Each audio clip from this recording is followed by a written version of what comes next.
कानून इमरान खान का ही चलेगा।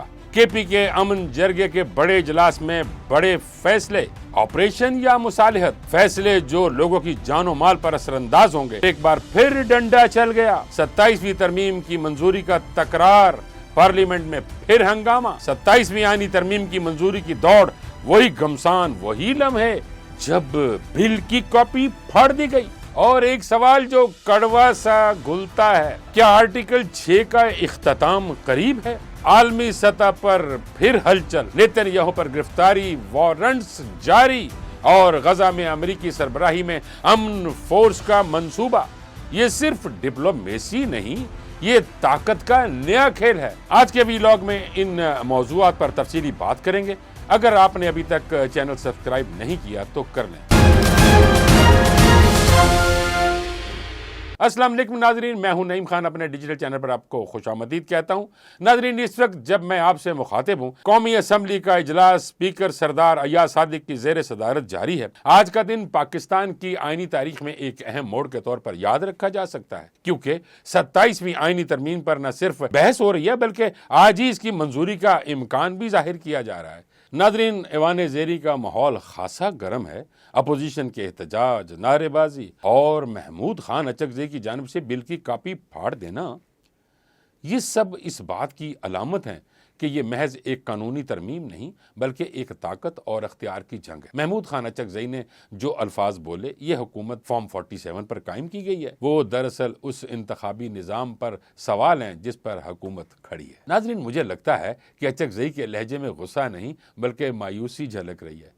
मायूसी इस निज़ाम से जहां अवाम के वोट का तकद्दुस सवालिया निशान बन चुका है। लेकिन स्पीकर अय्याज सादिक ने भी जवाब में खामोशी इख्तियार नहीं की। उनका कहना था कि मैं आपके लीडर को 2 बार हरा कर यहाँ आया हूँ, मेरे खिलाफ कोई पिटीशन नहीं। एक तरफ से अपनी सियासी जवाब का दिफा था, मुकालमा। ये तल्ख जुमले दरअसल इस सियासी तकसीम की अक्कासी करते हैं जिसने पार्लियामेंट के वकार को भी मुतासर किया। नाजरीन, अब बात करते हैं असल नुक्ते की, यानी 27वीं आईनी तरमीम। बज़ाहिर तो ये एक कानूनी तरमीम है, मगर इसके दूररस असरात पाकिस्तान के अदालती ढांचे और अख्तियारात की तकसीम पर पड़ सकते हैं।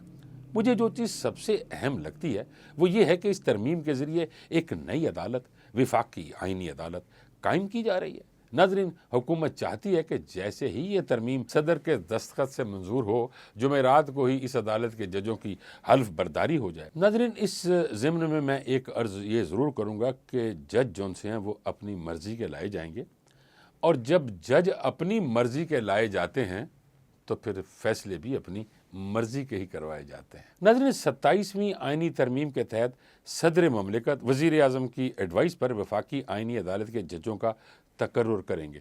अब ज़रा गौर कीजिए, एक नया आईनी किरदार, अदालत उज़्मा के साथ साथ और आर्टिकल 6 यानी बगावत की तारीफ में तरमीम। नाज़रीन, मैं समझता हूँ कि ये महज आईनी तब्दीली नहीं, ये ताकत के तवाज़ुन की असर नौ तकसीम है। हुकूमत के लिए ये इकदाम शायद एहतसाब और आईनी अमल को तेज़ करने का ज़रिया हो, मगर अदलिया के लिए एक चैलेंज है। और ये बात भी अहम है कि साबिक chief justice Jawwad S Khawaja ने इसी तरमीम को सुप्रीम कोर्ट में चैलेंज कर दिया। इस दरख्वास्त में कहा गया है कि यह तरमीम सुप्रीम कोर्ट के इख्तियारात को कमज़ोर करने की कोशिश है। नाज़रीन, मुझे लगता है कि ये वो लम्हा है जब अदलिया और पार्लियामेंट के दरमियान एक नई कशमकश शुरू होने जा रही है। ख्वाजा साहब ने जो दरख्वास्त दायर की है, उसमें जो मौक़िफ़ लिया गया है वो ये है कि सुप्रीम कोर्ट को बचाने के लिए मैंने ये दरख्वास्त दायर की है। ये जुमला बड़ा मानी खेज़ है। ये महज कानूनी अल्फाज नहीं, बल्कि एक आईनी वार्निंग है कि अगर ये तरमीम नाफिज हो गई तो मुल्क का आला अदालती तवाज़ुन हमेशा के लिए बदल सकता है। नाज़रीन, अब सवाल ये है कि हुकूमत इतनी जल्दी में क्यों है? कुछ तो है जिसकी पर्दादारी है। मैं हमेशा कहता हूँ नाज़रीन, कुछ तो है जिसकी पर्दादारी है, और वो जो पर्दा जब उठेगा तो आपको तमाम की तमाम जो फिल्म है वो नज़र आ जाएगी। नाज़रीन, हुकूमत का मूड देखें। आज ही वफाकी काबीना का हिंगामी इजलास बुला लिया, सेनेट का इजलास शाम 6 बजे तलब कर लिया गया, और इतलात ये भी हैं कि बिल में मज़ीद तरामीम शामिल की जा रही हैं। नाज़रीन, मुझे ये लगता है कि हुकूमत एक तेज़ रफ्तार आईनी हिकमत अमली पर अमल पैरा है, यानी बिल मंजूरी, दस्तखत और अदालत का क़याम, सब कुछ चंद दिनों के अंदर। ये रफ्तार जमहूरी अमल के लिए ख़तरा नहीं तो कम अज़ कम सवालिया निशान ज़रूर है। नाजरीन, मैं समझता हूं कि 27वीं आईनी तरमीम दरअसल पाकिस्तान के आईनी ढांचे के लिए एक टेस्ट केस है। अगर ये तरमीम मंजूर हो जाती है तो सुप्रीम कोर्ट के अख्तियारात महदूद हो सकते, एक नई अदालत का क़याम अदालती अथॉरिटी को तकसीम कर सकता है और सबसे बढ़कर अख्तियारात की बुनियाद अवामी नुमाइंदों से हटकर एक नए आईनी निज़ाम की तरफ जा सकती है। और शायद यही वो एक वजह है कि अपोजिशन, वकला बरादरी और साबिक जज हज़रात सब मुतहर्रिक। नाज़रीन, सवाल ये नहीं कि 27वीं तरमीम मंजूर हो जाएगी या नहीं, सवाल यह है कि इस तरमीम के बाद पाकिस्तान का आईनी तवाज़न किस तरफ झुकेगा। क्या ये अदलिया की आज़ादी को कमज़ोर करेगा या ये आईनी निज़ाम में शफाफियत लाएगा? फैसला आने वाले चंद दिनों में होगा, लेकिन एक बात तय है, पार्लियामेंट और अदलिया के दरमियान नई कशमकश का आगाज़ हो चुका है। नाजरीन, अब बात करते हैं केपी की, जहां खैबर पख्तूनख्वा हुकूमत ने सूबे में हालिया दहशतगर्दी में इजाफे के पेश नज़र अमन व अमान की सूरत-ए-हाल पर गौर करने के लिए सूबाई असम्बली में अमन जरगा का क़याम किया। नाजरीन, सबसे अच्छी बात यह है कि अपोजिशन की तमाम जमातें इसमें शरीक थीं, यानी मैक्सिमम जमातें इसमें शरीक थीं, जिसमें गवर्नर केपी के, जो कि पीपल्स पार्टी से ताल्लुक़ रखते हैं, वो भी इसमें शरीक थे। इसमें यह बात कहना बहुत ज़रूरी है और अहम है और बहुत अच्छा स्टांस लिया गया जो गवर्नमेंट केपी के की है कि जैसे ही जमात उलमाए इस्लाम के लोग आए और जमात इस्लामी के आए और बाकी जितने भी पार्टीज़ यानी सियासी पार्टी के रहनुमा आते गए, वहाँ केपी के पुलिस ने उन्हें सलामी दी। ये एक अच्छा जेस्चर था, यानी इज़्ज़त दो, इज़्ज़त लो। यानी अगर आज उन्होंने ये इस तरह की इज़्ज़त दी है तो ऑब्वियसली अमन जरगे में जब वो इज़्ज़त मांग रहे हैं जो, वो उनको मिल जाएगी। लेकिन लगता नहीं है नाजरीन, लेकिन जो जेस्चर लिया गया है उसमें तो ऐसे लगता है कि इज़्ज़त मिलेगी। नाजरीन, इसकी डिटेल तो मैं बताता हूँ, लेकिन एक इस अमन जरगे में एक बुरी बात हुई और वो ये हुआ कि जब कौमी तराने की धुन बज रही थी तो तमाम लोग एहतरामन खड़े हो गए, लेकिन पीटीएम के लोग बैठे रहे। जब भी कोई भी मुल्की सरबराह किसी दूसरे मुल्क में जाता है तो जब उसके मुल्क की धुन बज रही होती है तो उस मुल्क का सरबराह भी अदब के साथ खड़ा होता है, यानी वो भी इज़्ज़त कर रहा होता है। यानी आप एक ही मुल्क के रहने वाले, आपको ये एहसास नहीं है कि हमारे मुल्क का तराना बज रहा है, इसका मतलब ये हुआ कि आप ये समझते हैं कि आपका मुल्क नहीं है। अगर आपका मुल्क नहीं है तो तभी तो फिर आप अमन जरगे में आए क्यों, जब आपको ये एहतराम ही नहीं है। अगर बाकी लोग, बाकी ममालिक तरानों का एहतराम करते हैं तो आप क्यों नहीं कर रहे? नाजरीन, मैं समझता हूँ कि वज़ीर आला खैबर पख्तूनख्वा सुहेल खान अफरीदी का जरगे के बाद बयान महज एक सियासी तकरीर नहीं, बल्कि ये एक ऐसे शख्स की आवाज़ है जो अपने सूबे के ज़ख्मों को बहुत करीब से महसूस कर रहा है।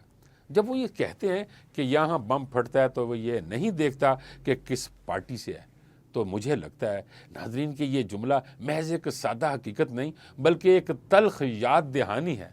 दहशतगर्दी के खिलाफ जंग में खैबर पख्तूनख्वा के लोगों ने जो कुर्बानियाँ दी हैं वो शायद ही किसी दूसरे सूबे ने दी हों। नाज़रीन, मैं ये महसूस करता हूँ कि सुहेल अफरीदी का ज़ोर मुश्तरका पॉलिसी पर दरअसल वफाकी और सूबाई सतह पर मौजूद उस खलीज को बांटने की एक कोशिश है जो बरसों से बढ़ती जा रही है, क्योंकि माजी ने हमें यही सिखाया कि जब फैसले अवाम से कटे हुए हों, जब उनमें वफाकी हकीकतों को नज़रअंदाज किया जाए तो अमन महज एक ख्वाब बनकर रह जाता है। अब अगर मैं सुहेल अफरीदी की गुफ्तगू को गहराई से देखूं तो एक और पहलू वाज़े नज़र आता है। वो शॉर्ट टर्म इक़दामात के नहीं बल्कि वंस फॉर ऑल पॉलिसी की बात कर रहे हैं, और यही वो नुक्ता है जिस पर शायद माजी की तमाम हुकूमतें नाकाम रहीं। नाज़रीन, अब बात करते हैं वसाइल की तकसीम की। नाज़रीन, मैं समझता हूँ कि खैबर पख्तूनख्वा की सबसे बड़ी शिकायत हमेशा ये रही है कि कुर्बानियाँ ज़्यादा मगर हिस्सा कम। वज़ीर आला ने वाज़े तौर पर बताया कि सूबे का 6.14 बिलियन शेयर बनता है और कबायली अज़ला के इंज़माम के बाद ये हिस्सा 19% होना चाहिए, लेकिन वफाक ये हक देने से गुरेज़ा है। अगर वाकई नेट हाइडर मुनाफा की मद में 200 अरब रुपए वाजिबुल अदा हैं तो ये कोई मामूली बात नहीं। ये रकम सूबे की तरक्की, अमन और रोज़गार के लिए रीढ़ की हड्डी साबित हो सकती है। विफाक के साथ सौतेली माँ जैसे सलूक का शिकवा दरअसल एक सियासी नारा नहीं बल्कि ज़मीनी हकीकत की झलक है। जब वसाइल की मुनसिफाना तकसीम नहीं होगी, जब सूबे के अवाम को उनके जायज़ हुकूक नहीं मिलेंगे, तो फिर ये शिकायतें एहतजाजों और बयानात से निकलकर महरूमी के बयानिए में ढल जाती है। अफ़गानिस्तान से मुतल्लिक सुहेल अफरीदी का मौक़िफ़ भी मेरे नज़दीक इंतहाई मतवाज़न और हकीकत पसंदाना है। वो ये तस्लीम करते हैं कि जंग हमेशा आखिरी ऑप्शन होनी चाहिए, और मैं इस बात से मुकम्मल इत्तफ़ाक़ करता हूँ। खैबर पख्तूनख्वा सरहदी सूबा है, یہاں امن کا مطلب صرف داخلی استحکام نہیں بلکہ خطے کی مجموعی علامت بھی ہے۔ اگر تعلقات بگاڑنے کی بجائے تعاون پر زور دیا جائے تو شاید ہم ایک نئے جغرافیائی اور اقتصادی استحکام کی طرف بڑھ سکتے ہیں۔ ناظرین، میرے نزدیک امن جرگے کی خاص بات یہ ہے کہ اس میں تمام سیاسی جماعتوں، مذہبی شخصیات، عمائدین اور پارلیمنٹیرینز نے شرکت کی، یعنی ایک بین الپارٹی اتفاق رائے کی بنیاد رکھی جا رہی ہے۔ اگر یہ سلسلہ واقعی عملی شکل اختیار کرتا ہے تو شاید خیبر پختونخوا ایک نئی اجتماعی سوچ کی طرف بڑھ جائے جہاں پارٹی نہیں بلکہ امن ترجیح ہے۔ ناظرین، آخر میں میں یہ کہنا چاہوں گا کہ سہیل افریدی کے الفاظ ایک پیغام ہے کہ اب وقت آ گیا ہے کہ ہم سیاسی اختلافات سے اوپر اٹھ کر سوچیں۔ دہشت گردی کا زخم خیبر پختونخوا کے ہر گھر نے محسوس کیا ہے، لہٰذا امن کی کوشش بھی اجتماعی ہونی چاہیے، نہ کہ انفرادی۔ اگر وفاق اور صوبہ ایک صفحے پر آ جائیں تو شاید ہم واقعی اس جنگ کو ونس فار آل ختم کر سکیں۔ دوسری جانب وزیر اعلیٰ خیبر پختونخوا سہیل افریدی کی زیر صدارت صوبائی کابینہ کا پہلا اجلاس طلب کر لیا گیا، جس کے ایجنڈا بھی جاری کر دیا گیا ہے۔ خیبر پختونخوا کابینہ کا اجلاس 14 نومبر کو طلب کر لیا گیا، جو وزیر اعلیٰ سہیل افریدی کے منصب سنبھالنے کے بعد ان کی زیر صدارت پہلا باضابطہ اجلاس ہوگا۔ ناظرین، اب ذرا بات کرتے ہیں انٹرنیشنل معاملات کی، اور اس وقت سب سے زیادہ توجہ حاصل کرنے والا معاملہ امریکہ کا غزہ میں امن فورس کے قیام کا منصوبہ ہے۔ فورس کے قیام سے متعلق ہے، جس کا مقصد بتایا جا رہا ہے کہ غزہ میں امن استحکام بحال کرنا، معیشت کو بحال کرنا اور غیر ریاستی مسلح گروپوں کو غیر مسلح کرنا ہے۔ لیکن ناظرین، مجھے لگتا ہے کہ یہ منصوبہ صرف امن کے لیے نہیں بلکہ امریکی مفادات کے تحفظ کے لیے بھی بنایا گیا ہے۔ یہ قرارداد امریکہ نے سلامتی کونسل میں جمع کروائی ہے، اور اگر کوئی ملک اعتراض نہ کرے تو جمعرات یا جمعہ کو ووٹنگ متوقع ہے۔ ناظرین، دلچسپ بات یہ ہے کہ یہ فورس بورڈ آف پیس یعنی BOP کے تحت کام کرے گی، اور اس کے سربراہ خود امریکی صدر ڈونلڈ ٹرمپ ہوں گے۔ ناظرین، میں سمجھتا ہوں کہ یہ نقطہ ہی اہم ہے، کیونکہ اگر عالمی فورس کا سربراہ خود کسی ایک ملک کا صدر ہو تو پھر یہ فورس بین الاقوامی نہیں بلکہ سیاسی ہتھیار بن جاتی ہے۔ ٹرمپ امن منصوبہ شامل کر دیا ہے، جس کا مطلب یہ ہے کہ غزہ کا مستقبل، وہاں کی سیاست، معیشت، حتیٰ کہ سلامتی، سب کچھ امریکی نگرانی میں آئے گا۔ اب آتے ہیں دوسرے ممالک کے موقف کی جانب۔ کئی ممالک نے اس منصوبے پر سنجیدہ تحفظات ظاہر کیے ہیں۔ متحدہ عرب امارات نے کہا ہے کہ جب تک قانونی ابہام دور نہیں ہوتے وہ فورس کا حصہ نہیں بنیں گے۔ اردن نے صاف الفاظ میں اپنے جو فوج ہے اس کو بھیجنے سے انکار کر دیا۔ آذربائیجان نے شرط رکھی ہے کہ وہ صرف مکمل جنگ بندی کے بعد حصہ لے گا، اور ترکیہ، جسے ابتدا میں اہم کردار کے لیے زیر غور رکھا گیا تھا، اسرائیل کے دباؤ پر منصوبے سے الگ کر دیا گیا ہے۔ ناظرین، یہاں مجھے لگتا ہے کہ امریکہ چاہتا ہے کہ اس فورس میں صرف وہ ممالک شامل ہوں جو اسرائیل کے موقف سے ہم آہنگ ہوں، اور یہی وہ چیز ہے جو مسلم دنیا میں عدم اعتماد پیدا کر رہی ہے۔ دیگر ممالک نے کہا ہے کہ وہ امن مشن میں شرکت پر آمادہ تو ہیں، مگر وہ کسی ایسی فورس کا حصہ نہیں بنیں گے جو اسرائیلی فوج کی مددگار بن کر صرف حماس کو غیر مسلح کرنے کے لیے اسی مقصد پر کام کرے۔ ناظرین، میں سمجھتا ہوں کہ یہ موقف بالکل درست ہے، کیونکہ اگر امن فورس کا مطلب صرف ایک فریق کو کمزور کرنا اور دوسرے کو تحفظ دینا ہے تو یہ امن نہیں بلکہ سیاسی انجینئرنگ کہلائے گی۔ اور اب آتے ہیں ترکیہ کی جانب سے ایک تاریخی اور جرأت مندانہ اقدام پر۔ ترکیہ کی عدالت نے اسرائیلی وزیر اعظم بنجمن نیتن یاہو اور 36 دیگر اسرائیلی عہدیداروں کی گرفتاری وارنٹ جاری کر دیے ہیں۔ یہ ایک اچھا سٹانس ہے ناظرین۔ چیف پبلک پروسیکیوٹر کے مطابق یہ وارنٹس غزہ میں نسل کشی اور انسانی حقوق کی سنگین خلاف ورزیوں کے تحت جاری کیے گئے ہیں۔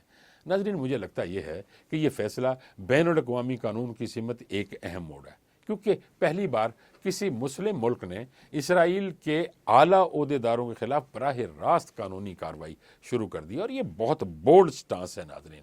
یہ محض علامتی قدم نہیں بلکہ ایک پیغام ہے، اور اگر عالمی ادارے خاموش رہیں تو کچھ ممالک اب اپنا انصاف خود تلاش کریں گے۔ لیکن میں سمجھتا ہوں کہ یہ سارا منظرنامہ دراصل نئے عالمی طاقت کے توازن کا عکس ہے۔ امریکہ اپنی قیادت میں غزہ میں امن فورس کے نام پر ایک سیاسی انتظامی کنٹرول حاصل کرنا چاہتا ہے، جبکہ مسلم دنیا خاص طور پر ترکیہ، پاکستان اور اردن اس بات پر زور دے رہے ہیں کہ امن کا مطلب غیر جانبداری ہے، نہ کہ ایک فریق کو طاقتور بنانا۔ اگر یہ منصوبہ منظور ہو گیا تو غزہ میں امریکی اثر و رسوخ براہ راست ادارہ جاتی شکل اختیار کر لے گا، اور اگر مسترد ہوا تو پھر یہ سلامتی کونسل کی سب سے بڑی سفارتی شکست بن سکتی ہے۔ ناظرین، آنے والے دن انتہائی اہم ہے، کیونکہ جمعرات یا جمعہ کو ہونے والی ووٹنگ یہ طے کرے گی کہ غزہ کا مستقبل امریکی بورڈ آف پیس کے ہاتھوں میں جائے گا یا عالمی ضمیر اب بھی اپنی خود مختاری برقرار رکھے گا۔ اگر آپ سمجھتے ہیں کہ امن کے نام پر کسی ایک طاقت کو غزہ کے فیصلے کرنے کا حق نہیں ہونا چاہیے تو اپنی رائے کمنٹس میں ضرور دیجیے گا۔ انشاءاللہ اگلے ویلاگ میں ہم بات کریں گے کہ اگر یہ قرارداد منظور ہو گئی تو غزہ کی سیاسی حیثیت پر اس کے کیا اثرات پڑ سکتے ہیں۔ ناظرین، اب تک کے لیے اتنا ہی، مجھے اجازت دیجیے، اللہ نگہبان۔